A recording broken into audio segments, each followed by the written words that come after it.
Hello dear students, welcome back to my channel physics SPC. Moving charges and magnetism का एक question. Magnetic field at point P due to the given structure is, ये figure दे रखा है और ये चार चार्ज दे रखे हैं। देखो इसमें जो फॉर्मूला यूज हो रहा है उस पर थोड़ा सा ध्यान दे लें। अगर कोई करंट कैरिंग सर्कुलर आर्क हो और ये इसका ये करंट कैरिंग सर्कुलर आर्क का ये सेंटर है, ये सेंटर है और इस जगह पर ये थीटा एंगल बना रहा है पूरा आर्क और इसकी रेडियस है स्मॉल आर। तो इस आर्क के कारण सेंटर पर जो मैग्नेटिक फील्ड होता है बी, इसका फॉर्मूला होता है mu naught upon 4 pi I theta over R. लेकिन यहाँ थीटा इंपॉर्टेंट है, वो रेडियन में होना चाहिए। ये फॉर्मूला हमें यूज करना है। एक तो ये फॉर्मूला यूज हो रहा है। अच्छा, दूसरा, अगर कोई करंट कैरिंग स्ट्रेट वायर है ये, तो ये current carrying straight wire around the wire magnetic field develop करता है। अलोंग दी वायर कोई मैग्नेटिक फील्ड डेवलप नहीं होता। इस वायर के अलोंग, इस पूरी लाइन पर कहीं पर भी मैग्नेटिक फील्ड डेवलप नहीं हुआ, जीरो और magnetic field zero. Along the wire कोई मैग्नेटिक फील्ड डेवलप नहीं होता।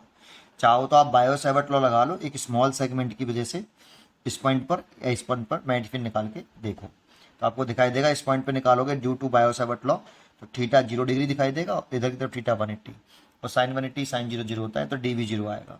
ठीक है, तो along the wire magnetic field 0 होता है। ये 2 पॉइंट आपको इसमें यूज हो रहे हैं। इसमें आप देखो कितने स्ट्रेट वायर हैं।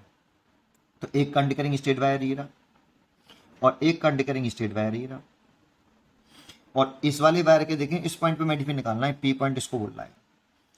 तो इस वायर के लिए ये पॉइंट अलोंग दी वायर है, देखो स्ट्रेट वायर के लिए। तो इस वाले वायर के ऐसे मैग्नेटिक फील्ड 0 क्योंकि अलोंग दी वायर है। ऐसे ये वाला भी पॉइंट अलोंग दी वायर है तो इस वाले वायर के ऐसे भी मैग्नेटिक फील्ड कितना 0। तो स्ट्रेट वायर 2 थे, दोनों के ऐसे 0 है। अब इसमें एक आर्क ये है जो सेंटर पर एंगल बना रहा है थीटा और इसकी रेडियस है आर।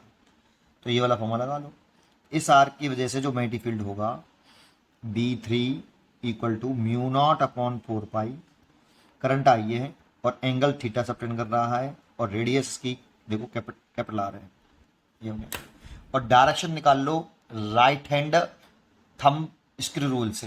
तो अपनी फिंगर को कर्ल करो in the direction of current और 90 डिग्री रखना है इसको, ये 90 डिग्री रखना, ठीक है। और फिंगर कर्ल करिए इन द डायरेक्शन ऑफ करंट। तो ऐसे देखो फिंगर में करंट की डायरेक्शन में कर्ल कर रहा हूँ तो थंब किधर आ रहा है डाउनवर्ड और डाउनवर्ड आ रहा है तो मैग्नेटिक फील्ड की डायरेक्शन डाउनवर्ड डायरेक्शन में होगी। अब ऐसे ही इस आर्क की वजह से मैग्नेटिक फील्ड निकालो।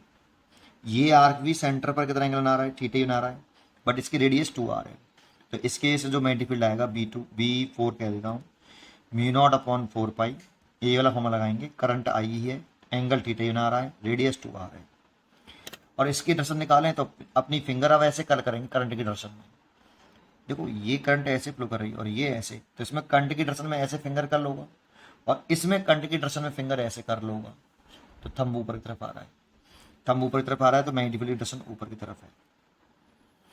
और ऐसे ही इसमें निकालेंगे तो ये वाला आर्क सेंटर पे कितना एंगल बना रहा है, थीटा ही बना रहा है और रेडियस इसकी 3r है। तो इस वाले आर्क की वजह से जो मैग्नेटिक फील्ड हो गया ऐसे B5 कह लेते हैं म्यू नॉट अपॉन 4 पाई आई एंगल थीटा ये और रेडियस है 3r और इसके से मैग्नेटिक फील्ड डाउनवर्ड है। तो इसके से मैग्नेटिक फील्ड डाउनवर्ड है।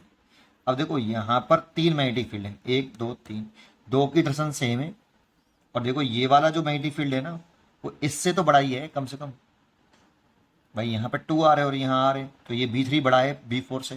जब यही इससे बड़ा है तो ऑब्वियसली इन दोनों का नेट इससे बड़ा ही रहेगा। इसीलिए इन दोनों को ऐड करो, डायरेक्शन सेम है तो ऐड करते हैं, अपोजिट है तो सब्ट्रैक्ट करते हैं। तो नेट मैग्नेटिक फील्ड निकाल लो, बी नेट बराबर B3 प्लस B5, इन दोनों को मैंने ऐड इसीलिए किया डायरेक्शन सेम है, माइनस B4 डायरेक्शन अपोजिट है। तो वैल्यू पुट कर लो mu naught upon 4 pi I theta over r plus mu naught upon 4 pi I theta over 3r minus mu naught upon 4 pi I theta over 2r। Common ले लो इसमें से। अब mu naught upon 4 pi I theta over r common ले लेंगे तो यहाँ 1 plus यहाँ 1/3 माइनस 1/2। यहाँ से आप 6 एलसीएम ले लो तो यहाँ 6 आएगा, यहाँ 2 माइनस के 3, 6 2 8, 8 में से 3 गए तो 5, तो mu naught upon 4 pi I theta over R, तो 5 बचा, तो mu naught upon 4 pi 5 I theta over 6 R. ये तो नेट मैग्नेटिक फील्ड आ गया। और दर्शन देखेंगे तो देखो इन दोनों का पॉजिटिव भी आ रहा है, तो इसका मतलब ये बड़ा है और ये छोटा है, तो इसमें से घटाने के बाद इसकी वैल्यू बची होगी जो कि डाउनवर्ड है, इसलिए जो डाउनवर्ड दर्शन में मैग्नेटिक फील्ड आएगा आपका, नेट मैग्नेटिक फील्ड दर्शन डाउनवर्ड होगी। पूछा नहीं, बट दर्शन नहीं पूछी, मैग्नीट्यूड पूछा है। 5 आई थीटा वही 6 R, C choice is correct. उम्मीद करता हूँ कि आपको ये क्वेश्चन जरूर समझ में आया होगा। पढ़ते रहिए और खुश रहिए।